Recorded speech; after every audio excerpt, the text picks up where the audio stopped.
Hello tiny friends, and welcome to my channel. Thank you for being here with me today because I have a super fun miniature vision that I want to share with you all using this Dollar Tree box. Now this is last year's series, and I'm pretty sure this year they have a new series, and I just kind of needed to have a little fun because I just finished up a really long project that I'm hoping to be sharing with you soon. And it kind of burnt me out a little bit. So today, no stress, all fun, and I'm not going to be putting a lot of time into the pieces that go in here. Some of the pieces I've already had, some of the pieces I'll be creating along the way, and then you'll see a couple pieces that I created in the very beginning when I first started using polymer clay to make miniatures. So I'm going to be cutting out a lot of the brain work and most of the process, but I do still want to share some of the process, and you'll see, how I create some of these miniatures that are going to be displayed in the box. So my idea is to create the fortune teller room, and I'm really sorry, tiny friends, if you're hearing my little yappy dog in the background. She's only 3.5 pounds, and she's just a little upset because she usually keeps Grammy company during the day, and Grammy went off to an appointment. So I'm really sorry about her yapping back there. So I've already started. I added the floor and I added a border to the top of the room. Now those pieces came from the Dollar Tree as well. The floor was just a little wooden palette that I took apart with my heat gun and added some brown and black acrylic washes, and then a little bit of highlighting and detail. Now you're not really going to see a lot of that floor, so but with what you are going to see, I still wanted some sort of detail in there. And the border was just a sticker decal that I pulled off a sheet. And it was originally orange, and I liked the orange because it kind of went with the cover of the box, but it really didn't go with the room. So I just gave that base coat of black and then went over it with my little sponge with a antique metallic gold, I'm sorry. So I've got this mirror here, and I'm going to put it here, and I've created this mirror a while ago. I'm going to modify it a little bit, so I'll show you what I do to that later on. And I'm going to have some drapery coming down the back of the room. I also purchased these lights from the Dollar Tree last year, and they're just a pack of fairy lights. Now I have two pieces that I want to light up, so I'm going to be adding these lights to those two pieces, and they're going to be on opposite sides of the room. And then I'm going to add the additional wires up here on the ceiling, and you're really not going to see that because it's all going to be covered up by the fabric and the drapery that I put in there. So I'm going to show you really quick that process as well. But first I'm going to take you to the bird's eye view from the eye in the sky and show you the pieces that I'm going to light up. Now this is just a sticker emblem that came off of an assorted sheet from the Dollar Tree, and it had a gem on it, and I just took it off, and I thought, oh my gosh, this would be a great back plate to this tiny little light here.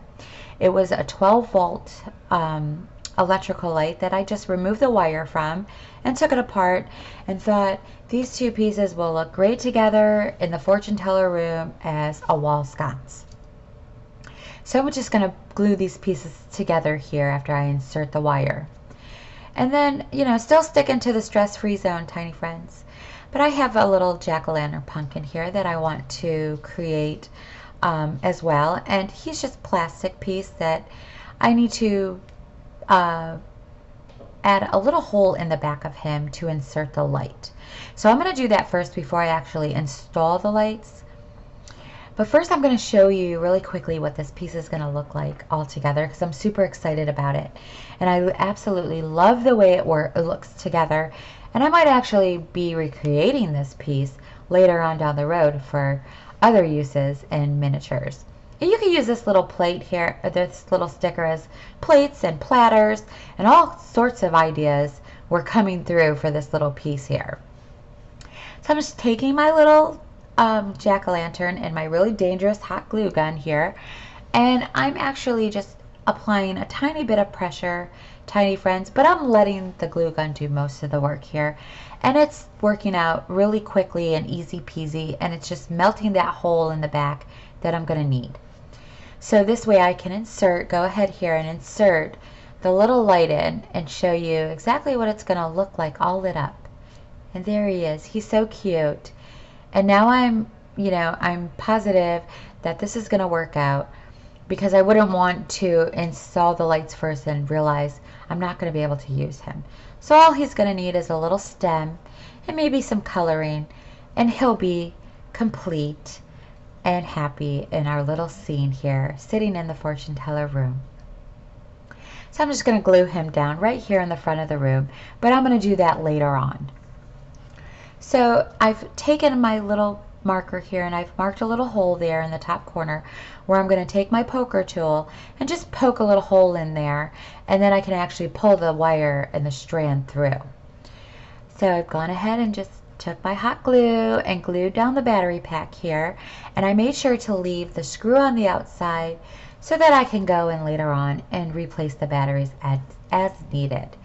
And I've turned on my light to make sure that it's working still. And I'm going to do this throughout the whole process, tiny friends, while installing the lights. So now I can go ahead and install the wire into the little light itself. And all I've done is taken the end of the light that I'm going to use and folded it over on itself to create a thicker wire to work with.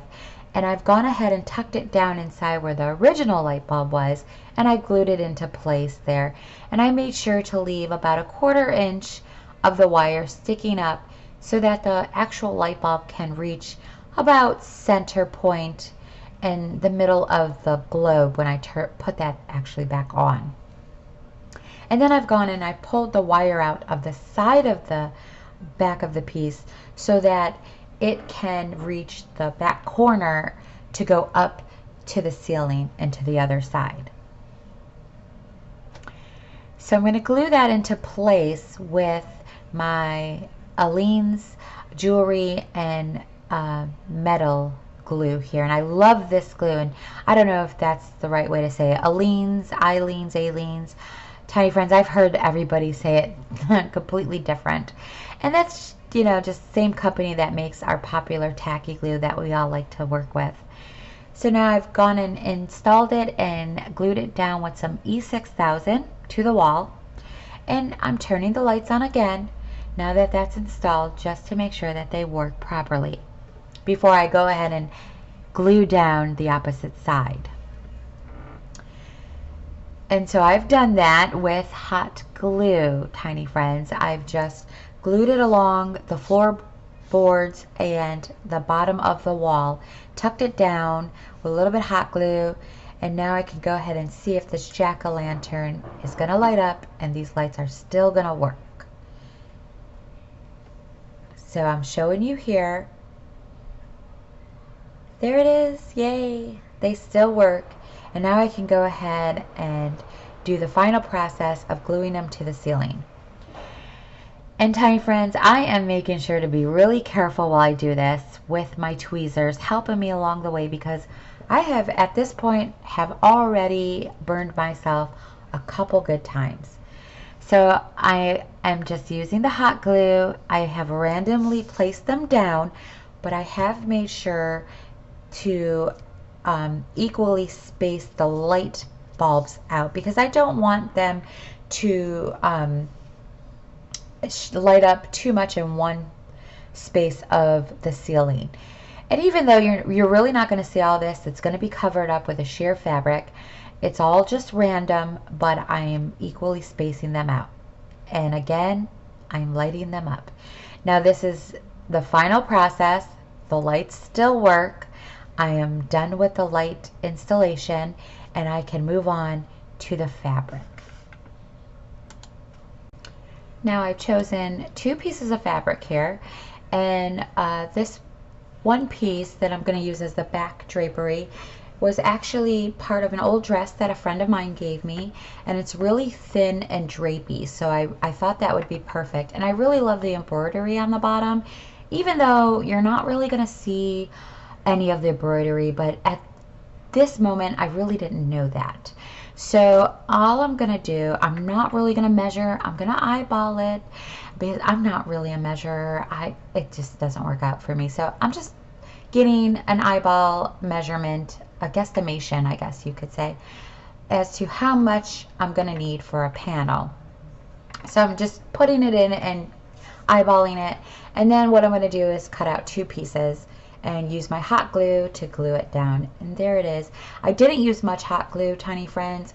I only used a little bit here and there to glue down the folds where I thought that they would look good, because I really just wanted it to look natural. It didn't need a lot of hot glue. And then again, lighting it up for the, another time before I actually install the fabric on top of the ceiling. So I'm going to take this sheared piece that I have here, and I'm going to run it from the bottom of one corner up the wall, around across the ceiling and down to the bottom. And again, just using a little bit of hot glue and randomly squeezing in the folds, and a little bit of drapery along the top. I want it to hang a little bit down, but still leave enough of the border showing where you can see pieces and bits and pieces of that border there that I absolutely love. Okay, tiny friends, this is now a good time where I thought I could show you what I actually did to the table, because you can't really see much of the table, and I didn't put a lot of work into the table, but all I've done is taken Icebreaker's gum container and cut off the bottom part, used that for the tabletop, took some beads, glued them together with some end caps that actually came off of a Dollar Tree Jingle Bell ornament, and I just stuck a wire, I ran them on a wire and glued them into place and glued them onto the tabletop, and then gave it a nice base coat of black acrylic. And now I'm going in with an antique copper by Folk Art, which I absolutely love, and I'm just going ahead and giving a top coat of that with a sponge. And what that's doing is just bringing out some of that black that's settled in the nooks and crannies there. And I really, really love how this looks and turned out.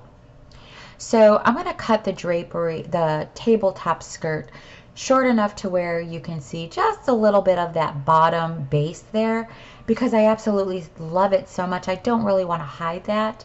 And I just wanted to show you how I created that. Now, it is a little wonky. Like I said, I didn't put a lot of time into this, and I'm not going to do that during this project.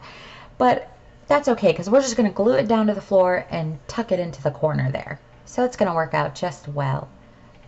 And that's what I did with the table there.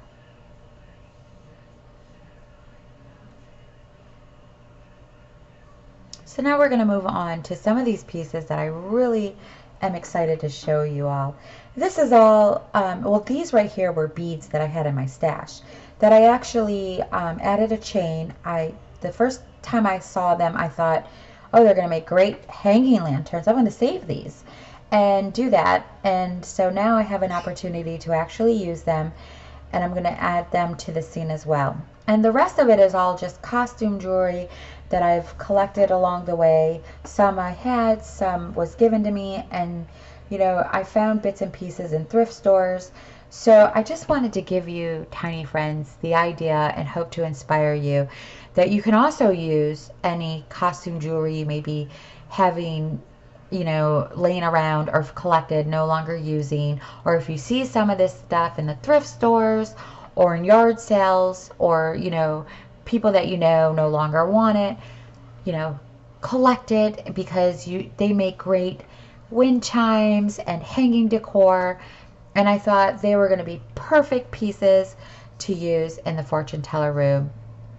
And so I just wanted to show you some of these pieces, just to inspire you a little bit and give you some ideas that look how great these are going to look. Now this piece is too large, so I'm not really going to use this piece, but I'm going to go through a couple pieces to show you. Now I do select this piece, so I am going to use this one, and I love the stones in it. They're turquoise, and I thought they might have some powerful meaning or magical meaning to the fortune teller.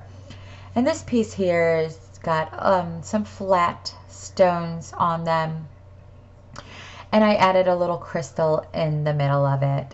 But you know, I'm just showing you how lovely they are, and you know what they could look like, and how you can use them in one of your miniature scenes as well. This one here had some stars on it, and I thought that it might go really well, but it was a little too large, so I couldn't use it in this piece. But I am planning on using these in future projects. And again, tiny friends, keep everything you have, you know, because they are small enough to use in your miniature scenes. Here's one that I absolutely love. It has a heart shape, and I thought I was going to use this in this as well, but it doesn't end up making it in the scene. But this piece here actually does make it in the scene. I love that it's chimey and jingly. It's got a lot of metal on it to create that sound, so I actually end up using that as well. And now we're going to move on. I've already installed them. Now, I do have a mirror here that I told you I was going to modify. And I have a little printout here of Jack Torrance from The Shining.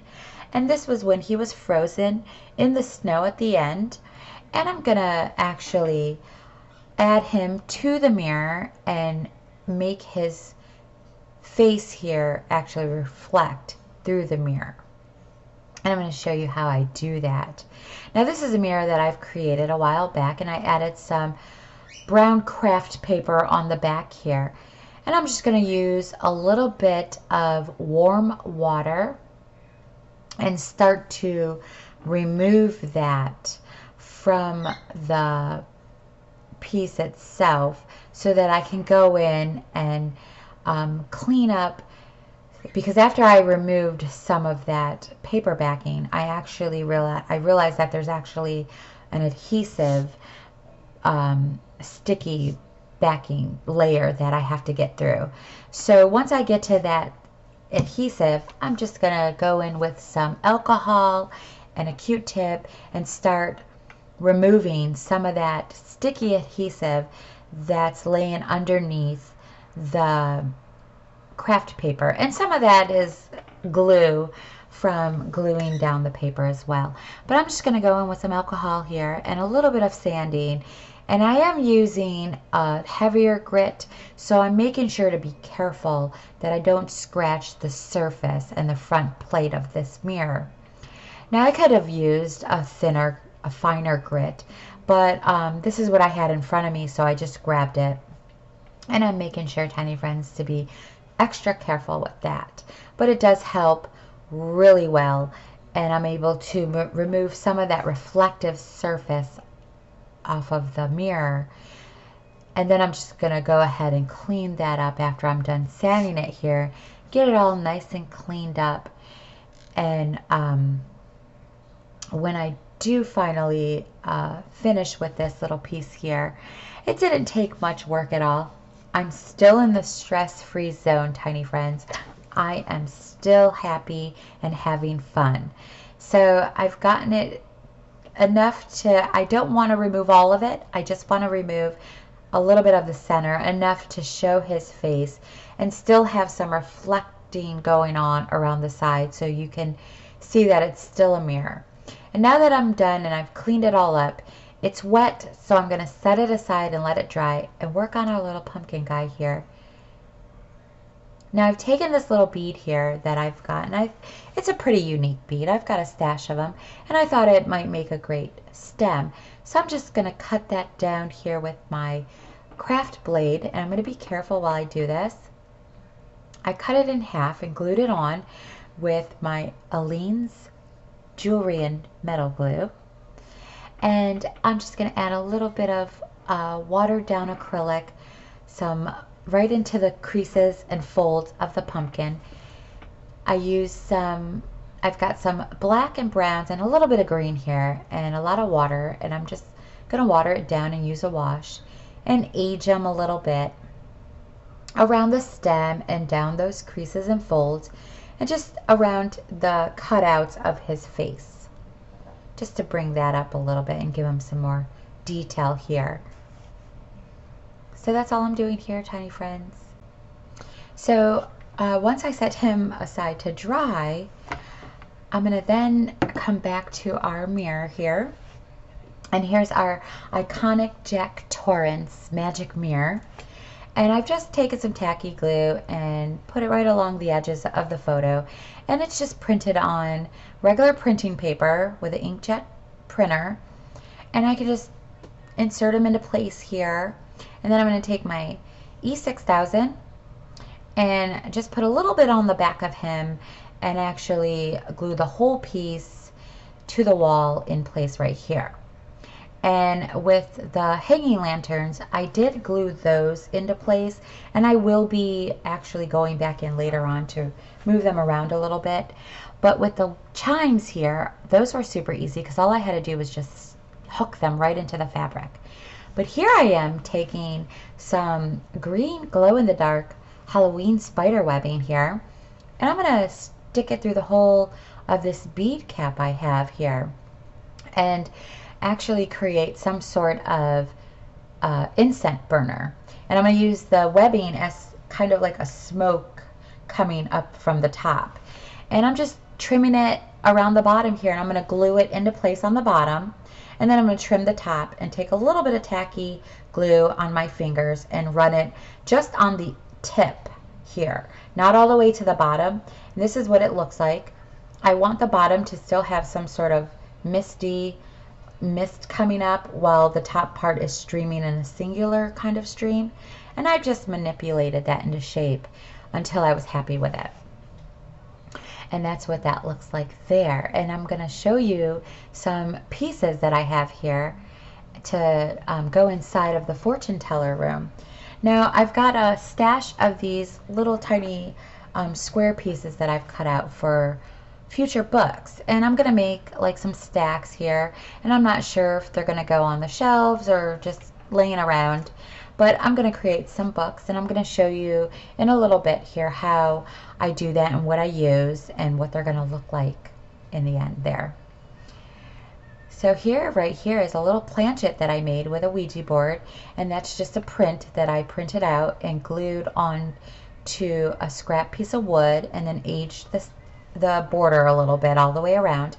And with the planchet, it was just a little heart piece that I took off of a scrap book piece. And here I have already installed some shelves. I put some fabric on the shelves. I've got a picture here.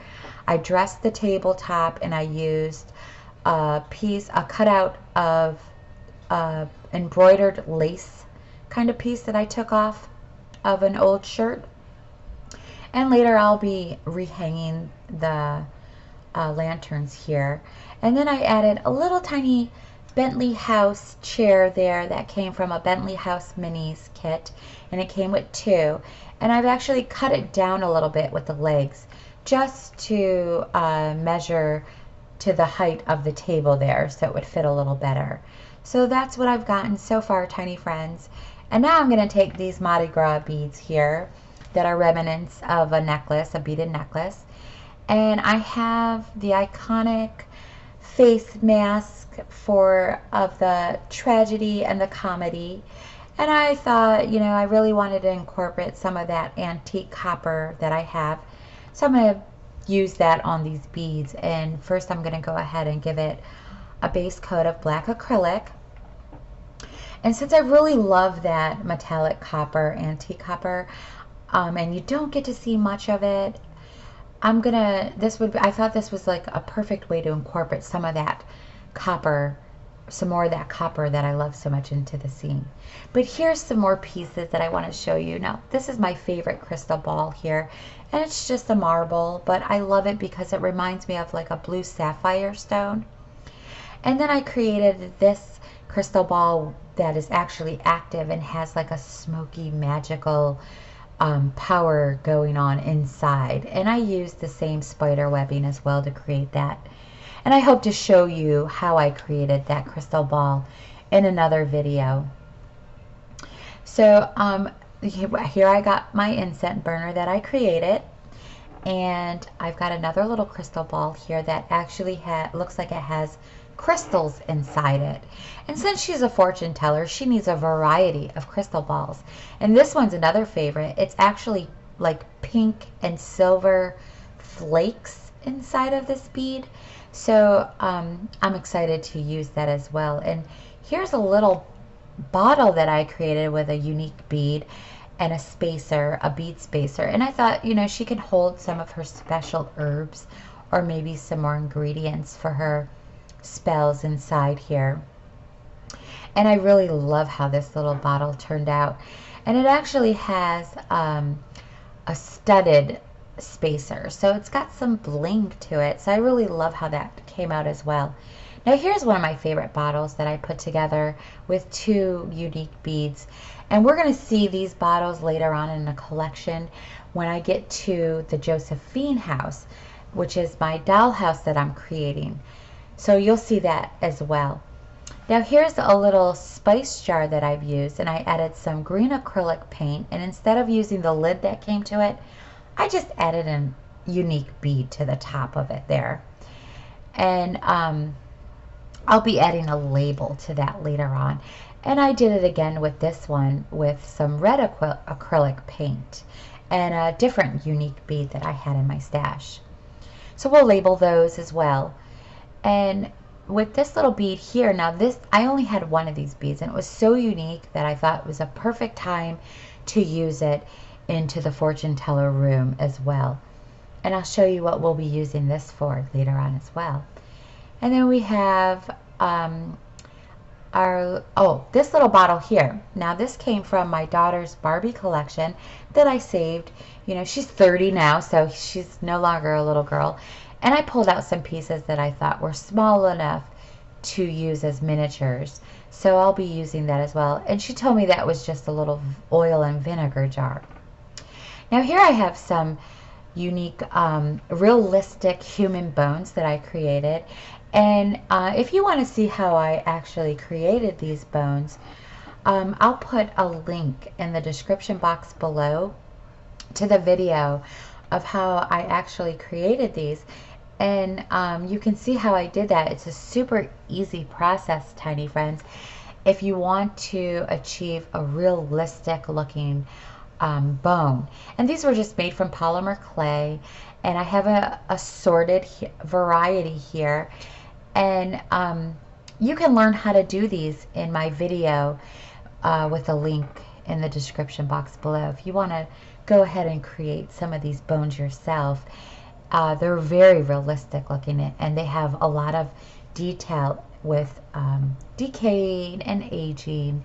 And so I created a video just to show you, and that was actually my first video that I uploaded to YouTube. Now here I'm going to take this little bottle and give it a base coat. Well, actually I'm just going to paint it with black acrylic, and I'm going to give it 2 layers of this, and I'm going to set that aside to dry, and we'll be adding a label to this as well. But in the meantime, while that's drying, I have a little piece of that sheer fabric left over, and I thought it would look great as a little scarf, a little head scarf that she wears. And so I'm just trying to figure out here where I'm going to place this little scarf, and I decided on placing it on the chair here. So I'm going to take my dangerous hot glue gun again and just add a tiny bit of hot glue and glue it down to the chair and randomly scrunch it up in the little folds and crease it up. And I'm just using a little bit here, and I'm going to take my handy dandy tweezers here and push it into place, and then I'm going to drape it on the sides of the chair. One half of the scarf is going to drape over the front, and the other half is going to drape over the side.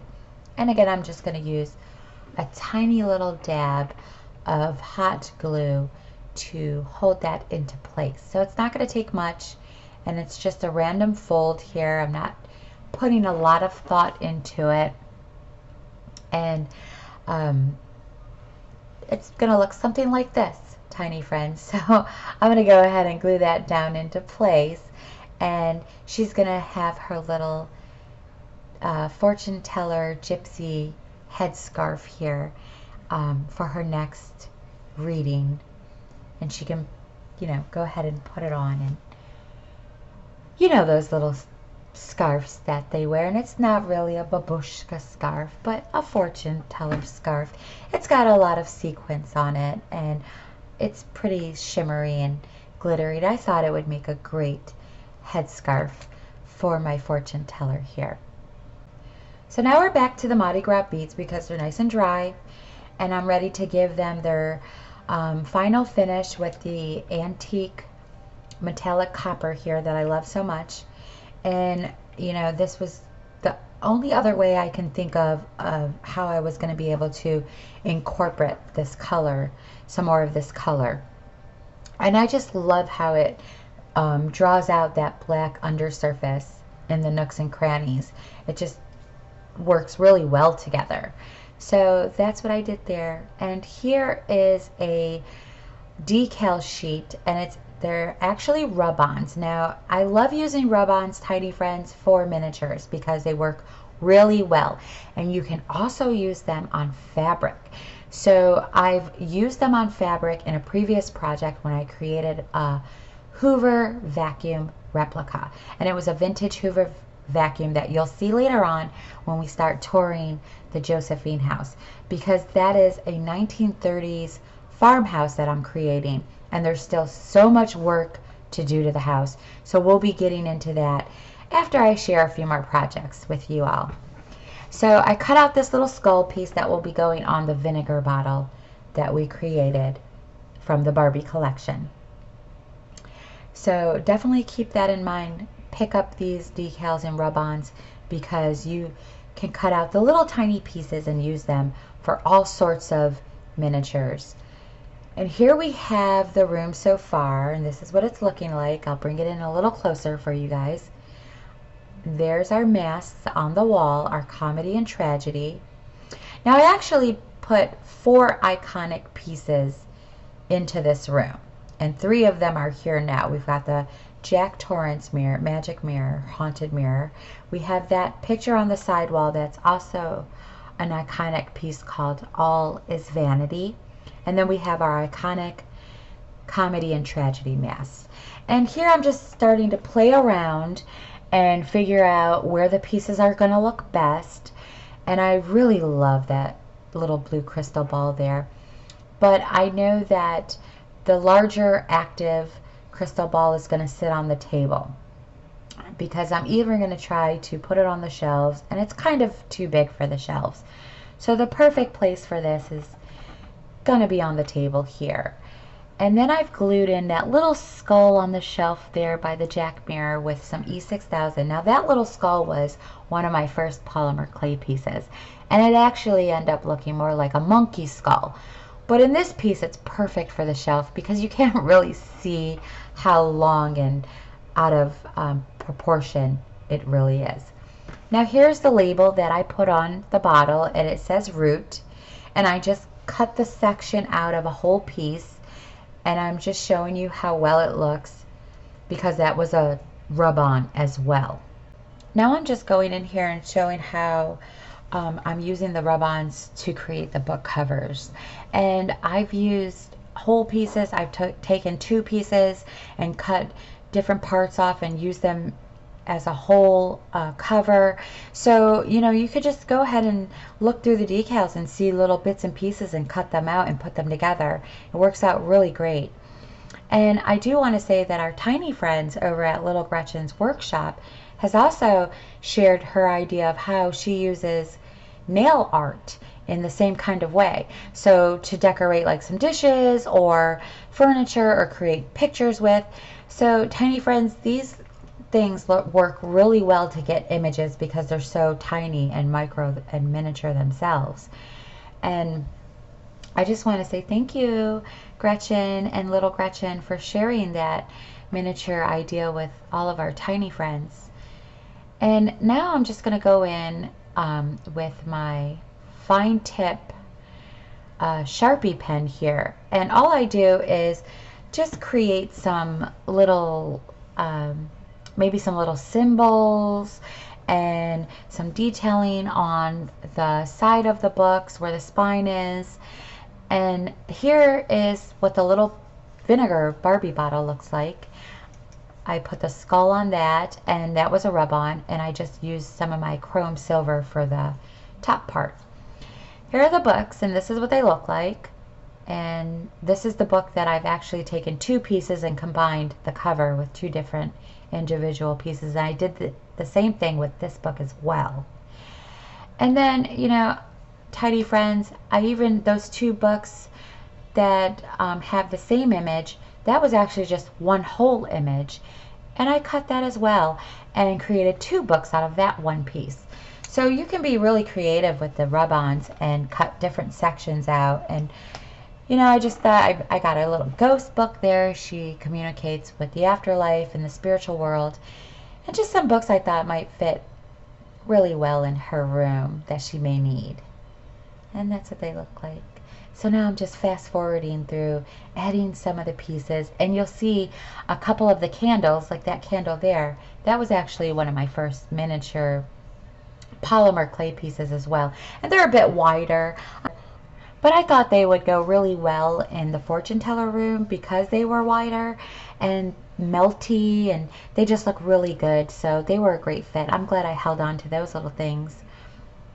And now I'm just going to add some of the books. And that little jar there has a number 74, and that's because that's the year I was born, and I just happened to see it in the decals and thought that would be great to add that in there. And there's my unique little bead that I love, and the little Barbie bottle, and our monkey skull. And so I'm just placing some things. There's our spirit board, and placing some things on the table.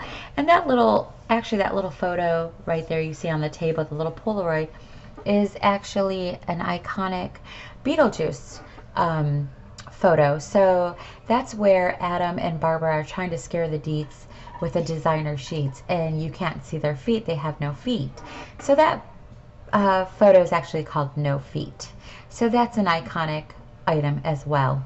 And I'm just going to add some bones here. I've added them into the little bead as some sort of holder for them and on the shelf. And then I'm going to put a little pile over there by the No Feet photo. And there's our spirit board. It actually has a cemetery scene on it.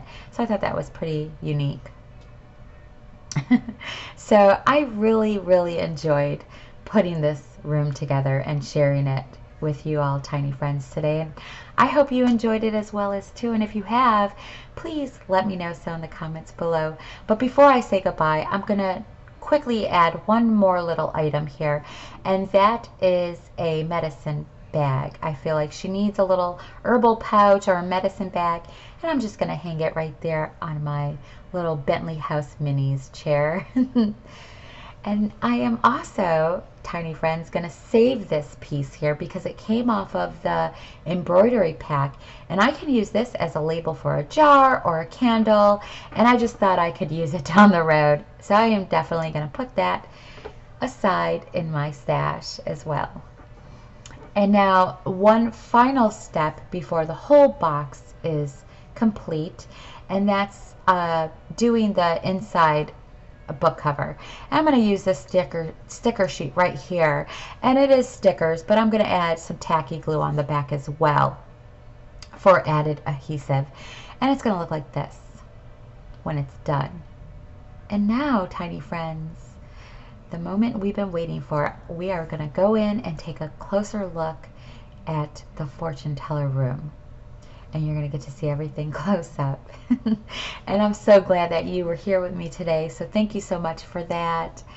And if you like this video, please hit that thumbs up button and subscribe, because I have so much more to show you and so many more miniature visions that I want to share with you all, tiny friends. I have a few more miniature projects to share with you, and then we will be going into the Josephine house, which is a 1930s farmhouse that I've been working on for the last 2 years, and we have so much more to do to that. And I really, really hope that you decide to follow along with me on my miniature journey, and this is going to be so much fun. being able to share some of these ideas with you. Now, the next project or the next video is going to be that big project, that really long project I've been working on, and then I'm hoping to share just a couple more with you before we get into the house and the story of the house and all that good stuff. Now, I just wanted to tell you really quickly that I did end up breaking the light globe on the wall sconce, and I just fixed that really easy peasy with some nail polish. I coated it with some red nail polish. It sealed the crack, and it actually worked out better in the end because instead of glowing a yellow warm glow, now it has more of a reddish tone to it. So that was like a happy accident. So I'm glad I was able to fix that. And there's our iconic comedy and tragedy masks. So I have 4 iconic pieces in there. I hope you enjoyed it. Let me know so. Give a thumbs up, subscribe to see more, and also hit that top bell notification button so that you can be notified every time I upload a new miniature vision. Until then, tiny friends, you all have a lovely day. Thank you for being here. This was so much fun. Thank you for coming down this little journey with me today, and have a lovely, amazing day. Until the next time, tiny friends. Bye-bye.